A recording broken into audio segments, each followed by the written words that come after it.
Wow, I've been really trying, baby, to figure out Spotify. Spotify, is Spotify reading my mind? That's the question.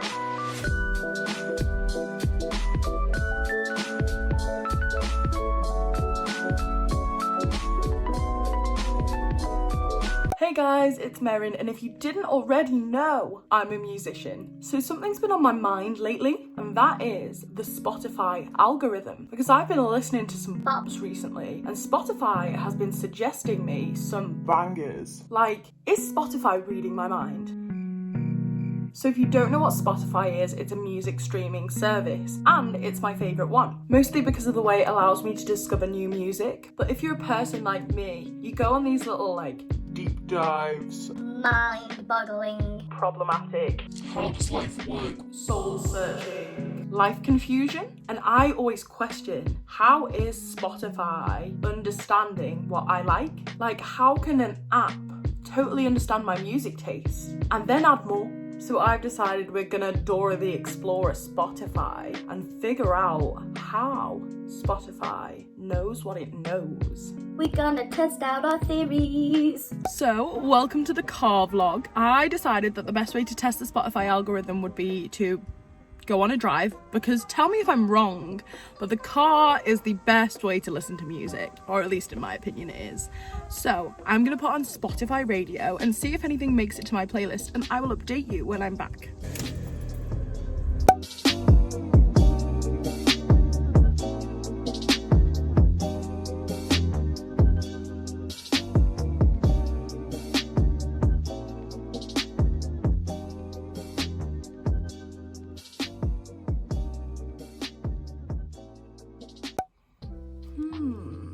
So I am now back from my little adventure, and I would say it was successful. So I shuffled the radio for one of my playlists called Da Goose Pimples, which I would describe as leave it at that actually, the title says enough. But I think the Spotify recommendations were overall pretty good. A few of the songs I already knew, but the ones I didn't, I was surprised how much I liked them. So in a 15-minute drive, I discovered loads of new songs. Thanks, Spotify. What I've decided is that Spotify does know me. And then that puts us in the realm of why. I've debunked the fact that Spotify's a mind reader. So now it's time for me to check the internet and figure out, how does Spotify know this, since I've myth busted my own myth. So for this part of the video, you're gonna need your thinking hats on. Welcome to Professor Merryn's Professing of Spotify. So this is where things get a little bit complicated.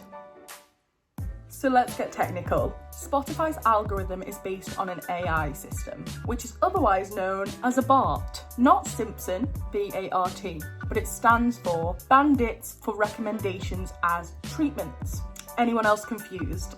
Don't worry, I'm gonna teach you. Basically, it's a BART's job to keep the listener listening. So Spotify's BART does this by playing songs that the listener's already familiar with, but dropping in some fresh new tracks that they might also like. Hopefully this keeps you engaged and listening. So the main functions of a BART are to analyse the content, language and lyrics in a song. It also detects the vibe or mood of the song, whether it's upbeat, chilled, relaxed, whatever your preference is, it will know. And it also compares new songs to the listener's favourites, hoping to understand their taste. I'm hoping you're still awake. So to break that down, Spotify understands natural language processing, raw audio analysation, and collaborative filtering.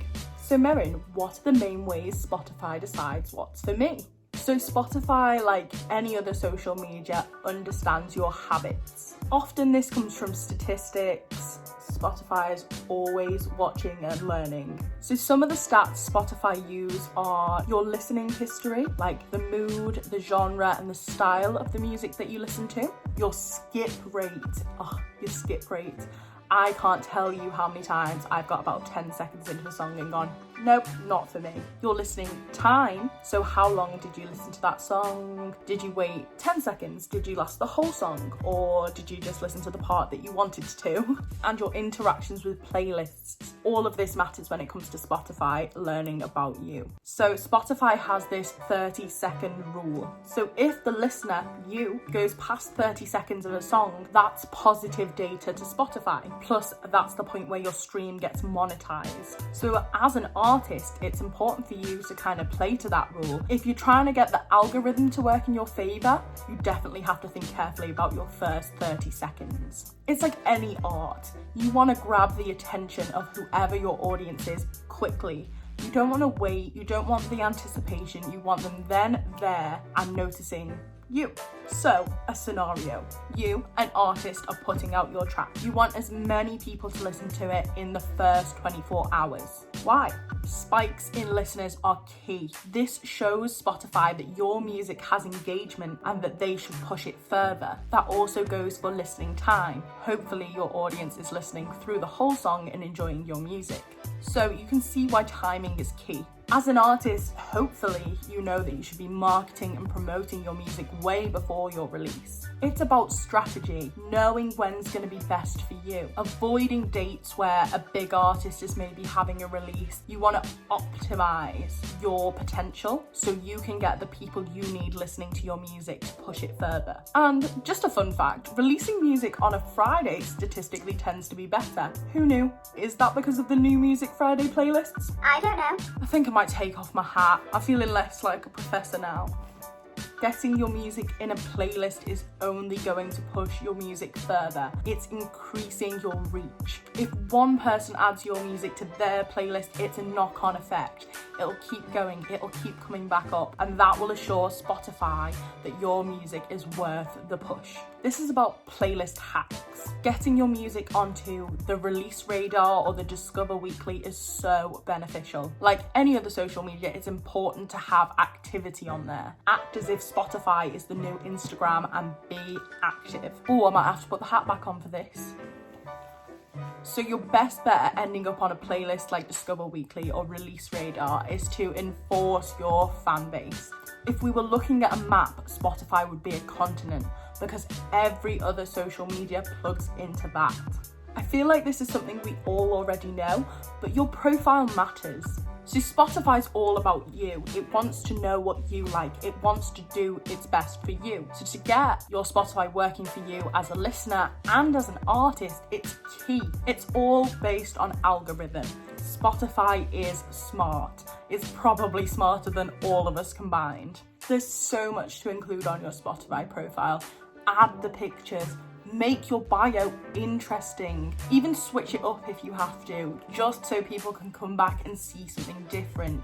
Add your social links. Get people to your other platforms. If you're an artist that gigs, which I know is hard now since we're in a pandemic, add the dates. If you have merch, props to you. Get your merch on there. Just don't hold back. Give it everything. Another tip and trick is the pre-save link. I'm sure if you are a musician, you've heard about pre-saves, or maybe you've even pre-saved something before for your friends or a band that you like. Pre-saves really help building up to an artist's release because before the song's even dropped, it's got people interested. Now, I've said it 100 times, this shows Spotify people want you.